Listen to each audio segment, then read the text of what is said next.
राष्ट्रहित टाइम्स, राष्ट्रहितासाठी समर्पित news channel. ग्रामपंचायतीच्या ड्रेनेजचे काम सुरू असताना 2 जणांनी ते बंद पाडले। याबाबत ठेकेदाराने विचारणा केली असता त्यांच्यावर चाकूने वार केल्याची घटना चिंबळी येथे सोमवारी सायंकाळी घडली। या प्रकरणी मंगळवारी दिनांक 20 जानेवारी रोजी दोघांवर आळंदी पोलीस ठाण्यात गुन्हा दाखल करण्यात आला। याबाबत स्वप्नील नामदेव लोखंडे वय वर्ष 32 राहणार बर्गे वस्ती चिंबळी यांनी आळंदी पोलीस ठाण्यात फिर्याद दिली आहे। त्यानुसार सूर्यकांत कटिंग आणि सुजित बोराडे यांच्या विरोधात गुन्हा दाखल करण्यात आलाय।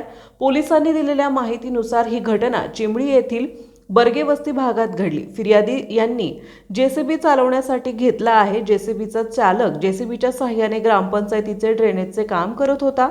त्यावेळी आरोपी तिथे आले, त्यांनी काम बंद पाडले। जेसीबी चालकाला चाकूचा धाक दाखवला। याबाबत फिर्यादी लोखंडे हे आरोपींना जाब विचारण्यासाठी गेले असता आरोपींनी लोखंडे यांना मारहाण करून त्यांच्यावर चाकूने वार करत जखमी केले। आळंदी पोलीस याबाबत अधिक तपास करीत आहेत।